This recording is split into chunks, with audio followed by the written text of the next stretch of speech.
stop thinking you need to be an Olympic gymnast to keep him hooked, because the number one thing men are actually begging for isn't a new shape, it is a new state of mind, and I am going to tell you exactly how to unlock it right now. I talk to thousands of men and women every single month, and there is this pervasive myth floating around the dating world like a bad smell that just won't go away, and it is the idea that to be amazing in the bedroom, you have to look like a movie star and bend like a pretzel. But I am here to tell you that is absolute rubbish, because what truly drives a man wild, what makes him obsess over you when he is stuck in traffic or sitting in a boring meeting, isn't the technical perfection of the act. It is the enthusiasm and the novelty you bring to the table. We get so stuck in what I call the vanilla script, where we have this routine that we slip into comfortable like a pair of old sweatpants. And while comfort is nice, comfort does not spark desire, because desire needs a little bit of friction. It needs a little bit of the unknown. And today we are going to talk about breaking that script wide open, not by doing things that make you uncomfortable, but by shifting the geometry of your intimacy in ways that trigger his deepest biological triggers. I want to talk about 5 specific setups or angles, let's call them, positions that men absolutely crave, but that women rarely initiate. And I want to dive deep into the psychology of why these work and why you might be avoiding them without even realizing it. The first thing we have to address is the barrier to entry, because usually when women avoid trying something new, it is not because they are prudish, it is because of insecurity. It is the fear of how we look from certain angles, or the fear that our body isn't doing the right thing. But here is the headline news for you, ladies. When a man is in the zone with you, he's not critiquing your angles, he's not looking for cellulite, he's not wondering if you skip the gym, he is just grateful to be there, participating in the main event with the woman he desires. His brain is flooded with dopamine, and he is seeing you through a filter of lust that basically airbrushes everything. So you need to get out of your own head and get into his, which brings me to the first position we need to talk about, which I like to call the Empress. This is a variation of you being on top, but it is not the one you usually do, where you are hunched over trying to hide your tummy, or you are leaning forward to kiss him, which is intimate and lovely, but it is not what I am talking about here. The Empress is about verticality and visual dominance, because men are visual creatures and we can't help it. It is just how the wiring is set up. And when you are on top, most women have a tendency to collapse their posture because they feel vulnerable. But what he wants is for you to sit up straight, almost kneeling, but leaning back just a fraction with your hands maybe resting on his knees or even behind you on his ankles. Now, why do men beg for this, and why do women never try it? Well, women don't try it because it feels incredibly exposed. You are out there in the open air and you feel like every flaw is highlighted, but let me tell you what he sees. He sees confidence.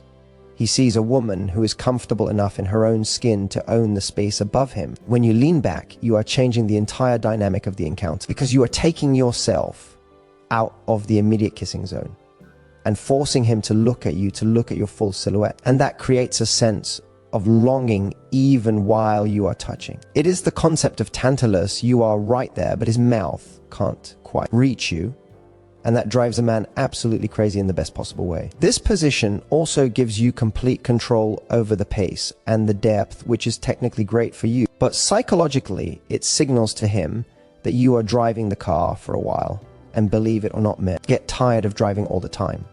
We love to drive, we love to pursue. But in the sanctuary of the bedroom, there is nothing hotter than a woman who takes the reins and says, I got this, just relax and watch. When you adopt this Empress posture, you are essentially putting yourself on a pedestal and you are forcing him to worship at the altar of you. And he loves it because it makes him feel like he has won the prize. You have to understand that for a man, the visual component of seeing you enjoying yourself is often more stimulating than the physical sensation itself. So when you hide, or when you keep the lights off, or when you stare under the covers, you are robbing him of 50% of the experience. The Empress forces the issue. It says, look at me, I am here.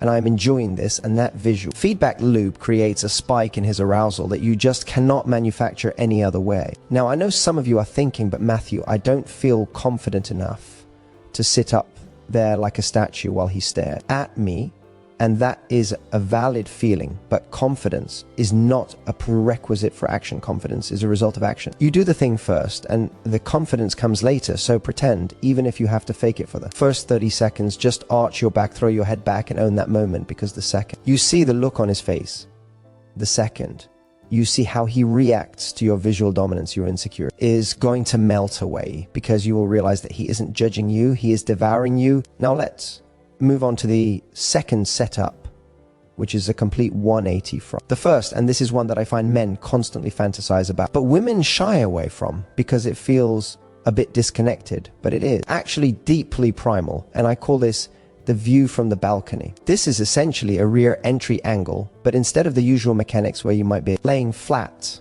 or on your elbows, this is about you standing or kneeling at the edge of the bed while he is behind you. But here is the twist that makes it different. Usually women avoid this or don't initiate it because they can't see his face. And for women, intimacy is often tied to eye contact and connections. Turning away feels like turning off the emotional tap, but for men, this angle triggers a very specific hunter-gatherer instinct that is undeniable. When you turn away, you are presenting a side of yourself that is pure mystery, and you are allowing him to observe your shape without the pressure of having to perform facial expressions. It allows him to focus entirely on the physical sensation and the visual landscape of your body.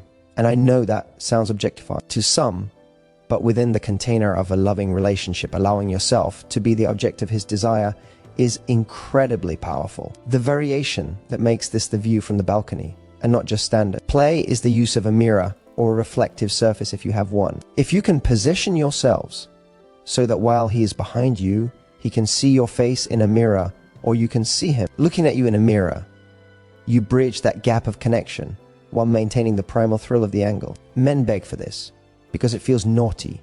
It feels like something you should be doing. It feels taboo, even if you have been married for 20 years. When you initiate this, when you are the one to turn around and back into him, you are signaling a level of animalistic trust that says, I trust you to have my back, literally, and I am willing to let go of the need for constant reassurance and just be in the moment with you. It is also a position that allows for a different kind of intimacy where he can whisper in your ear or hold your hips and ground you, and there is a sense of protection there that is often overlooked. Women often don't try this because they worry about the view from behind. They worry about things jiggling or not looking perfect. But again, I have to hammer this home. He is not analyzing the physics of your movement. He is lost in the sensation of being with you. The view from the balcony also allows for a level of intensity that face-to-face positions sometimes restrict, because when you are face-to-face, there is a lot of negotiation happening with noses and breathing and arms. But when you are turned away is pure rhythm and pure sensation. And sometimes that is exactly what a man needs to reset his stress levels. He wants to feel like he can let go of his civilized brain and just be a man with his woman. And when you give him that license, by initiating this position, you are giving him a gift that is far more valuable than any expensive watch or gadget. It is the gift of primal release. Now, I want to pause here for a second and talk about the transitions, because you can't just jump in these things cold like you are following a manual, because that is awkward and kills the mood. The key to trying these new positions without it feeling forced is the seamless transition. You have to treat the bedroom like a dance floor, not a gym circuit. You don't stop and say, okay, now let's try position number 3. You have to flow. So if you are in the Empress position and you wanted to move to the view from the balcony, use the momentum. Lean forward, kiss him, slow it down, and then slide off and turn around. Keep the physical contact the whole time. The reason men often beg for these things in their heads but never say it out loud is because they are afraid of offending you. They are afraid that if they suggest you turn around, you will think they don't love you, or that they don't want to look at you, which is usually the opposite of the truth. They want to look at all of you from every angle. So when you are the one to initiate, it takes all that pressure off him. You are essentially saying, I know what you want and I am confident enough to give it to you. And that level of intuition is what separates a good partner from an unforgettable one. It is about anticipating his needs before he even has to articulate them. Let's dig a bit deeper into the mindset of the visual, because this is where the disconnect usually happens. We live in a world of filtered Instagram photos and high definition perfection, and it has rotted our brains a little bit when it comes to real human intimacy. Real intimacy is messy, and it has angles that aren't perfectly lit and sounds that aren't perfectly scripted. Men crave that reality. They crave the authenticity of a woman who is uninhibited. So when I say men beg for these positions, what they are really begging for is the uninhibited version of you. The version of you that isn't worrying about the laundry or the kids or the email from the boss. They want the version of you that is purely present in the physical world. The Empress and the view from the balcony are just tools to unlock that version of you. They are physical manifestations of a psychological state of surrender and control simultaneously. And here is a little secret about the male brain that might help you get over the hurdle of trying these. Men are goal-oriented. We like to feel like we are accomplishing something. In the standard positions, it can sometimes feel repetitive, but when you introduce a new angle or a new visual, it feels like a new conquest, even with the same person. It keeps the relationship feeling fresh, and it triggers that dopamine reward system that makes him associate you with excitement. You become the source of his dopamine. You become the most interesting thing in his world. And isn't that what we all want? To be the most captivating thing in our partner's eyes. So the next time you are heading into the bedroom, I want you to make a conscious decision to flip the script. Don't just default to the missionary autopilot. Think about the Empress. Think about the power of the vertical visual. Think about the view from the balcony. Think about the mystery of the turned back. And don't do it just for him, do it for you, because when you see how much he responds to it, when you see the intensity return to his eyes, it is going to make you feel like the most desirable woman on the planet. And that brings me to the third position, which is a little bit controversial, but bear with me. Because this one is a game changer for emotional connection, masked as physical separation. It is what I call the lazy Sunday. But don't let the name fool you, because the intensity is anything but lazy. This is about side-lying interaction, but with a specific tweak that changes everything. Usually when couples lie on their sides, it is spooning, which is great for cuddling, but can sometimes lack the spark or the friction needed for the main event. But what if you face each other? What if you intertwine your legs in a way that creates a lock? This is the third position men secretly love, but rarely ask for, because it seems almost too simple.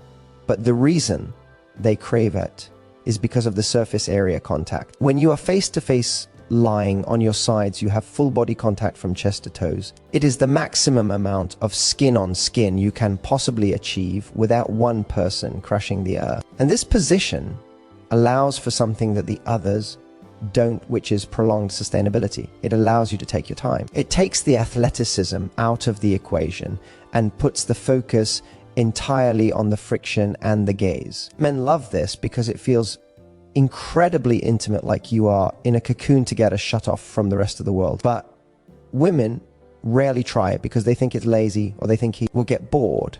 But the truth is, he wants to be wrapped up in you. He wants to feel your legs locked around his. He wants that feeling of being trapped in your web. It is a very different energy from the dominance of the Empress or the primal nature of the balcony. This is about the romantic grind. It is about the slow burn. And in a world where everything is high speed and instant gratification slowing things down, to a horizontal crawl can be the most intense experience of his week. It forces him to look at you. It forces him to kiss you. It forces him to be present. And that is the key. Present. All of these positions are just hacks to get you both to be more present, to stop thinking about the future or the past and just be right there in the sensory details of the now. Now, I know I said I would give you 5, and we have only covered 2.5. Really, so stick with me, because the next 2 are going to challenge your comfort zone in a way that will absolutely revolutionize your connection. The next batch is going to deal with positions that play with power dynamics and unexpected locations, because if you think the bed is the only place for magic to happen, you are missing out on half the fun. But before we get there, I want you to internalize this one truth. Your body is the instrument and the positions are the chords. You can play the same 3 chords your whole life and write a decent song. But if you want to write a symphony, you have to be willing to move your fingers to new places on the fretboard. You have to be willing to stretch. You have to be willing to hit a wrong note occasionally to find the right one. And trust me, he isn't going to mind the wrong notes as long as you are playing with passion. So let's get ready to dive into the deep end with the next batch where we explore the psychology of the stand up and the surrender. We are back and we are diving straight into the deep end because we have talked about the geometry of the bed and we have talked about the visual dominance of the Empress. But now I want to take you off the mattress entirely because the fourth position men are absolutely desperate for you to initiate is what I call the vertical lock. This is the moment where you take the intimacy vertical against a wall or a door frame, and I can already hear the objections bubbling up in your brain right now. You are thinking, Matthew, I am not light enough for that, or I don't have the upper body strength to hang on like a koala bear. But listen to me closely because you are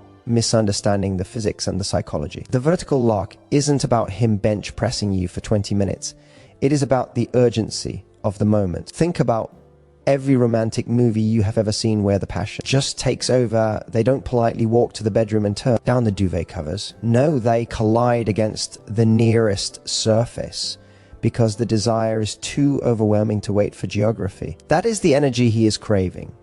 He wants to feel like you want him so badly that you cannot walk another 10 feet. Now, practically speaking, you don't need to be wrapped around his waist completely for this to work. It can be you leaning back against the wall with one leg hooked around him, or even just you pinning him again. The wall, which is a power move that will absolutely blow his mind because it subverts the expectation. Men are usually the ones expected to do the pinning, to be the aggressors. So when you flip that dynamic, when you push him back against the hallway wall and step into his space, you are signaling a level of hunger that is intoxicating. Why do we never try this? Because it feels chaotic. It feels unscripted. We like our routines. We like our pillows and our comfort zones. But the bedroom is the one place where chaos is a good thing. The wall provides stability, but it also provides a hardness that contrasts with the softness of your body, and that tactile contrast drives men wild. Plus, let's be honest, the wall takes the pressure off your core muscles if you do it right. You lean back, you let the wall support you, and you let him do the work of closing the gap. It is a position of surrender, but it is a surrender that you demanded by initiating it in the hallway. It screams, I need you now. And for a man whose biggest fear is often that he wants you more than you want him, this is the ultimate validation. It silences his insecurity instantly. He doesn't have to wonder if you are into it because you literally cornered him. And let's talk about the visual here for a second, because in the vertical lock, you are usually face to face and eye to eye, but the height difference is often minimized or exaggerated depending on how you stand, and it creates this intense bubble of focus where the rest of the house, the rest of the world just disappears. It is just you, him, and the friction of the moment. Now, moving on to the fifth and final position, and this is the one that I think is the most intimate of them all, the one that requires the most emotional bravery, and that is the throne. This is where he is seated, maybe on the edge of the bed or in a sturdy chair, and you are straddling him, facing him. I know what you are thinking immediately. You are thinking about your stomach. You are thinking that when you sit down, everything crunches up and creates rolls, and you don't want him to feel that or see that, so you avoid this position like the player, or you only do it with the lights off and your arms crossed over your chest. But you are robbing yourself of the most profound connection possible, because the throne is the only position where you have complete contact. You have the chest-to-chest, heart-to-heart connection. You have the full frontal eye contact, and you have the ability to whisper directly into his ear without moving. For a man, this position is the ultimate ego stroke in the best way, because he is literally your seat of power. He is supporting you. His hands are free to roam your back, your hair, your hips, and he feels like he is completely enveloping you. It is a protective stance. And here is the reality check about the stomach rolls, ladies. He doesn't care. I need you to tattoo that on your forehead. He does not care. When you are straddling him and grinding with that slow rhythm, he is not thinking about your gym routine. He is thinking, my God, this woman feels amazing. In fact, the softness that you are so self-conscious about is exactly what feels good to him. Men are hard angles and bones and muscles. We crave the softness of a woman. It is biological, it is textual contrast again. So when you shy away from the throne, you are effectively saying, I am not going to let you enjoy my body because I don't enjoy it myself, and that is a tragedy. You have to reclaim this position. You have to wrap your legs around him and force yourself to keep your eyes open. That is the challenge with this one, the eye contact. Because you are so close, it can feel overwhelming. It can feel like he is seeing into your soul, and the temptation is to close your eyes and hide in the sensation, but I challenge you to keep them open. Look at him, watch him watching you. That feedback loop of desire is what creates the sparks that keep a relationship alive for decades. It is not about the friction, it is about the witnessing. You are witnessing each other in a state of pure pleasure, and the practical benefit of the throne is control. You control the depth, you control the speed, you control the angle. If he is sitting on the edge of the bed and his feet are on the floor, he is grounded, he isn't going anywhere. So you have the freedom to explore what feels good for you, and he gets the pleasure of watching you discover that. It is a symbiotic loop. He provides the base, you provide the motion. It is a team sport. Now, I wanted to zoom out for a second because we have covered the Empress, the view from the balcony, the lazy Sunday, the vertical lock, and the throne. And if you just look at these as a checklist of gymnastics, you are missing the point entirely. The point isn't the mechanics. The point is the mindset shift that allows you to attempt them. The common thread running through all 5 of these positions is that they require you to step out of the passive role. They require you to be a co-creator of the intimacy rather than just a participant. The reason men beg for these positions is not because they have some specific fetish for a particular angle. It is because they are begging for a partner who is engaged. A partner who says, I am here, I am present, and I am willing to play. Playfulness is the most underutilized aphrodisiac in the world. When you try the vertical lock and maybe you stumble a bit or you laugh because you bumped your elbow, that isn't a failure, that is connection, that is real, that is human. And it is infinitely hotter than a perfectly choreographed routine that feels like you are checking items off a grocery list. You have to be willing to be messy. You have to be willing to be imperfect, because perfection is boring. Perfection is sterile. Intimacy is messy and sweaty and sometimes awkward, and that is where the magic lies. I want you to think about the script I mentioned earlier. We all have it. The script says he initiates, he leads, we do the standard positions, we finish, we go to sleep. That script is safe, but it is also a slow death for desire. Desire needs uncertainty, it needs a question mark. When you initiate the view from the balcony, you are introducing a question mark. You are making him wonder, who is this woman? I thought I knew her, but she is full of surprises. And that mystery is what keeps a man chasing you even after he has caught you. You never want to be fully caught. You always want to keep a little piece of yourself wild, a little piece that says, I am my own woman, and I have my own desires, and I am going to show them to you. These positions are just vehicles for that expression. And let's address the elephant in the room, which is the fear of rejection. The fear that you try the Empress lean back, and he says, what are you doing? Or you try to initiate the vertical lock, and he is tired. That fear keeps so many women paralyzed. But here is the truth. If you try and it doesn't work in that moment, you haven't lost anything. You have actually gained respect. You have shown him that you are a sexual being with needs and ideas. Even if he is too tired in that specific moment, the fact that you tried registers in his brain. It plants a seed. He goes to sleep thinking, wow, she wanted me. And that seed will grow. The next time he is awake, that memory of you initiating is going to fuel his desire. So do not let the fear of a clumsy moment stop you from creating a lifetime of passion. You have to be the architect of your own love life. You cannot wait for him to build the house you want to live in. You have to pick up the hammer. You have to say, I want to try this, or even better, just do it. Don't ask for permission to seduce your own partner. Just seduce him. Take the lead. And I promise you the results will speak for themselves. Men are simple creatures in this regard. We want to feel wanted. We want to feel capable. And we want to feel like we are with a woman who enjoys us. That is the trifecta. These 5 positions, the Empress, the view from the balcony, the lazy Sunday, the vertical lock, and the throne, are designed to hit all 3 of those buttons simultaneously. They make him feel wanted because you are initiating or participating enthusiastically. They make him feel capable because they are visually stimulating and physically intense, and they prove that you are enjoying him. So my challenge to you is this: pick one, just one. You don't have to do the Kama Sutra tonight. Just pick one of these concepts. Maybe it is just the mirror. Maybe it is just the leaning back. Maybe it is just the eye contact in the chair. Pick one and implement it this week. Don't overthink it. Don't plan a speech. Just let it happen in the moment. Watch his reaction. Watch how his breathing changes. Watch how his hands move. That is your data. That is your proof. And once you break that seal, once you realize that the world doesn't end well, you try something new, you are going to get addicted to the freedom of it. You are going to realize that the only thing holding you back was a story you were telling yourself about what you should look like or what good girls do. Forget the story. Rewrite the script. Because the only thing better than a man begging for these positions is a woman who knows exactly how to use them to drive him absolutely wild while feeling like a goddess in the process. You have the power. You have the tools. Now, go out there and use them, because life is too short for boring bedroom routines, and you deserve a love life that crackles with electricity every single time the lights go out.